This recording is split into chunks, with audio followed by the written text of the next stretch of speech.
Hey, I recommend you watch this video in full before we get to tomorrow. So Morgan Stanley just put out a really neat indicator about what we could expect for inflation tomorrow. We already know that the inflation estimates have been revised down. We already know that JP Morgan thinks there's an 85% chance we're going to have a green S&P 500 tomorrow, which if you're a contrarian, that's actually really bad news.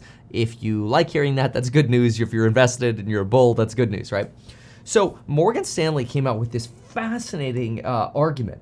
They argue that there's actually this CPI fixings chart, and the CPI fixings chart has been correct in 10 out of the last 10 CPI prints in terms of the direction of how CPI is going to come in. In other words, is CPI going to come in up? Is it going to come in down? And it's nailed it 10 out of the last 10 times. And so the CPI fixings read right now, I'll tell you what it looks like and what it's predicting. But wait, let me first actually give you a quick reminder. No, not of the coupon code link down below, and price is changing soon. You already know that about amazing programs on building your wealth and fundamental analysis, live streams in both real estate, stocks, you name it. But the current projections we know are Bloomberg consensus estimates, which I did see some comments asking like, hey, what creates these consensus estimates? Basically, it's a survey of like somewhere around 50 to 70 economists every month. And they basically take the average of that and they kind of chart like a bell curve and they say, all right, it looks like most people think it'll come in here, right? That's basically what they do. And then you sort of have ranges. You have tails, like some people think it'll come in really high, some think low, whatever.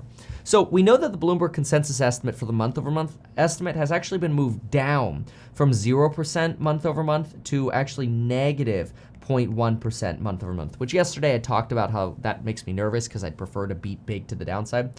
We also know that we saw a 6.5% year-over-year be the downward revision from 6.7% for that year-over-year number, right? But look at this from Morgan Stanley. Morgan Stanley talks about this CPI fixing market, and it's predicted to surprise correctly in 10 of the last 10 prints. It's currently pricing in a 0.13% month-over-month headline print. So if you think the trend of this survey being right is going to continue, we're probably going to beat tomorrow. Look at this, CPI fixings versus Bloomberg median forecast over the last 12 months.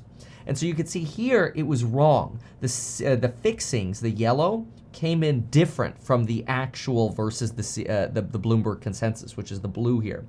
And so when they say actual versus Bloomberg consensus, it's a little complicated. It's basically just saying that the Bloomberg consensus was way off and the actual CPI read came in way higher than expected. And so basically to understand this chart, you're trying to see where did the CPI fixings give you the right directionality compared to actual CPI and Bloomberg consensus, right? And it was wrong here. It was right here. It was right here, right? We're going in the right direction, right? Correct. Kind of wild that, and this is like a market-based survey, right? This is people putting their money where their mouth is rather than just like economists speculating. This is why kind of like when you see betting odds for election polls, they tend to be more accurate.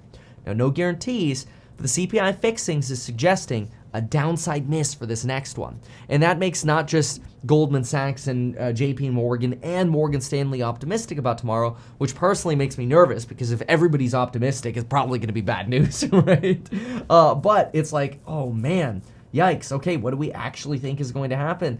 TBD. But let's take a look at some of this other information.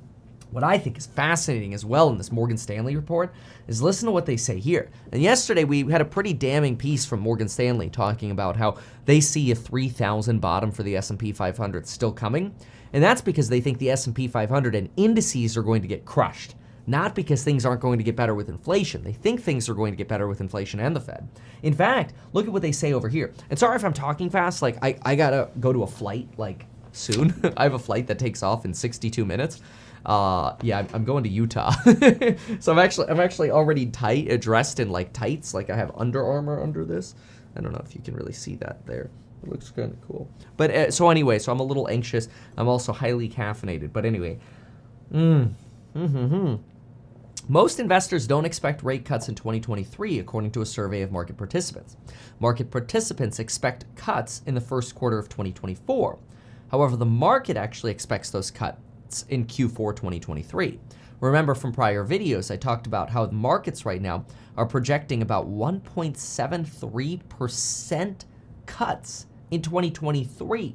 And then before the cutting cycle ends, we'll be down a full 5 percentage points. That's what the bond market is pricing in right now.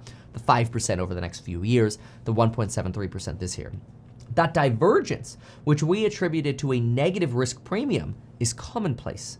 Market prices aren't investor expectations, but they're just incorporated within them. So in other words, the market might be a little more negative and bearish now than it ought to be for individual stocks, but potentially more optimistic on the indices, right? This is building off of what Morgan Stanley wrote yesterday. But either way, take this for how you want it. Take a look at some of the risks they point out and some of the weaknesses they point out. This year, the risks skew increasingly toward an FOMC that changes their minds.